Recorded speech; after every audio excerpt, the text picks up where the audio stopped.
Salut à tous, c'est Xéon, j'espère que vous allez bien. Aujourd'hui on va reprendre sur la Pegaso parce que comme vous l'avez vu, le joint de culasse il est en très mauvais état. Donc je vous invite à voir la dernière vidéo pour voir la gueule du truc. Donc là la moto elle est partiellement démontée. J'ai reçu le joint de culasse neuf, filtre à huile, petite bougie de rechange histoire de passer sur une neuve. Je vais aussi commander les joints spi de pompe à eau parce que ça peut faire une jonction entre l'huile moteur et le liquide de refroidissement. Donc je vais changer les joints spi, pour ça il faut qu'on démonte, mais j'ai pas encore tombé le bloc. Donc vous savez ce qu'il reste à faire et on s'y attaque dans cette vidéo, c'est parti.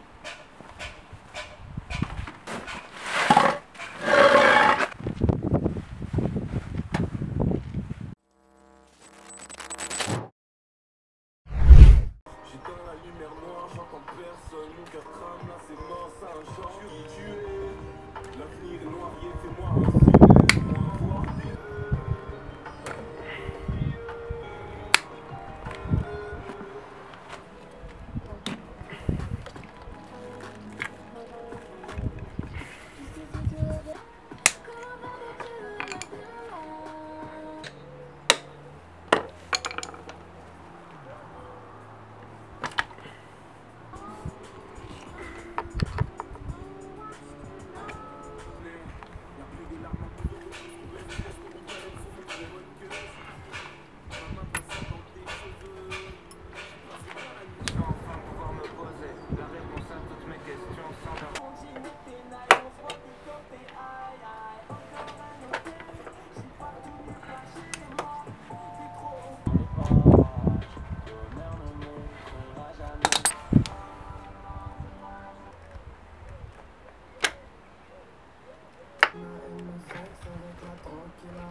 Là le moteur il est entièrement désolidarisé, mais le souci c'est qu'il pèse un peu lourd quand même, une cinquantaine de kilos. Donc je vous laisse imaginer la galère que c'est pour le sortir du cadre. Surtout qu'en plus avec le berceau inférieur en fait il est vraiment maintenu dedans. Donc je pense que en usine c'est assemblé, ils montent le moteur sur le berceau inférieur et ensuite ils viennent tout simplement l'enfermer. Et du coup ce que je vais faire là c'est que je vais desserrer le berceau qui est là avec les vis qui tiennent aussi les pattes de fixation des cale-pieds. Donc je vais desserrer les deux de chaque côté ici. Je vais retirer celles qui sont là et je vais essayer de faire basculer le moteur vers l'avant pour pouvoir retirer la culasse. Donc on va voir ce que ça donne parce que là j'arrive pas à le sortir tel quel malgré que j'ai retiré vraiment toutes ces fixations.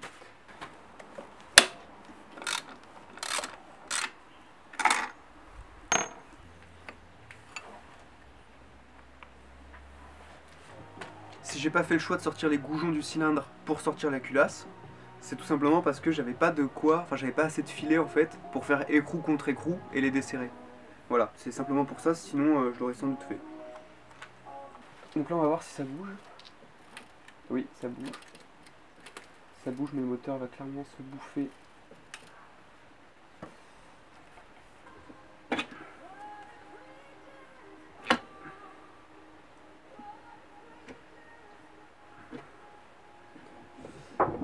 Donc impossible que ça vienne sans que je retire le goujon qui est ici. Donc là je vais retirer le goujon qui est là parce qu'en fait même culasse levée à fond, bah il me reste trop de filets, donc je vais faire écrou contre écrou, j'ai la place de le faire. Enfin j'ai la place, j'espère, parce que c'est vrai qu'au final il faut que j'arrive à passer une clé plate dessous en fait. Bon bah je vais voir. Donc là ça fait 2 secondes, je m'étais résolu à enlever le goujon, et 2 secondes plus tard je me dis que en fait non. Donc en 4 secondes j'ai totalement changé d'idée et je vais juste dégager l'ensemble du bloc parce qu'il commence sérieusement à m'énerver. Donc je vais retirer les vis qui sont en bas au niveau des cale-pieds et je vais tout faire tomber en essayant de rien casser quand même. Et ouais, flippant un peu. En toute logique, vous n'êtes pas con, là c'est le moment où vous faites appel à un ami. Mais je suis très joueur. Donc je vais tenter.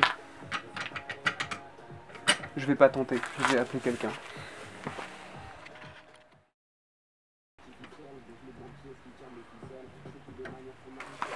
On va le tirer un peu en avant. Quoi oui. Ah, d'accord. Et là ça va tomber, ok? Parce que là c'est posé sur le lève-moto là, ok? D'accord, donc il faut donc là tu tires. Je tire.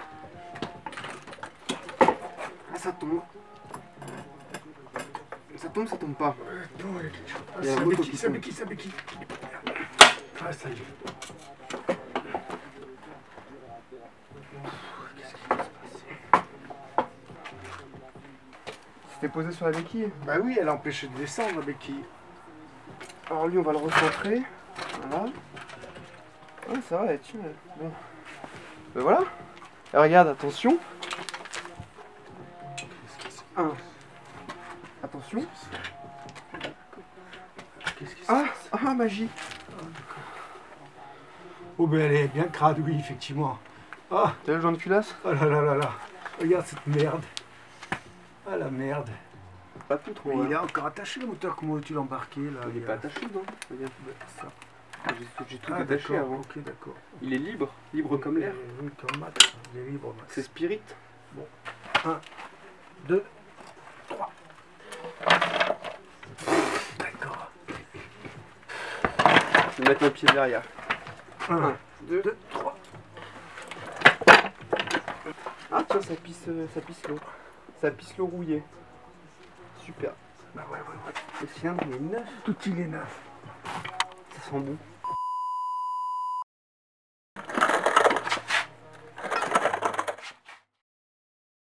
Donc là vous pouvez voir la culasse, je vais tester les sièges de soupape, donc je vais tout simplement mettre de l'essence par les conduits d'échappement et d'admission, voir si ça coule.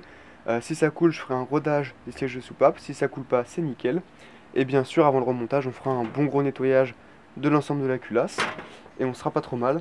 Donc par contre, vous pouvez voir que la culasse, il y a très peu de dépôts de calamine, c'est très propre. Et le piston aussi est vraiment propre, donc je me demande si ça va pas rouler à l'E10, au SP95 E10. Donc c'est pas génial, moi je conseille vraiment de rouler au SP95 ou 98. Pour les deux temps je mets que du 98 parce que j'ai un peu plus peur de la déto et tout, et comme en général j'augmente les taux de compression, je préfère avoir un indice d'octane le plus élevé possible. Et après pour les 4 temps, ouais, je mets du 95 mais pas de l'E10. Donc là c'est parti, on va faire le test. Pour le test je mets simplement de l'essence et je regarde si ça coule.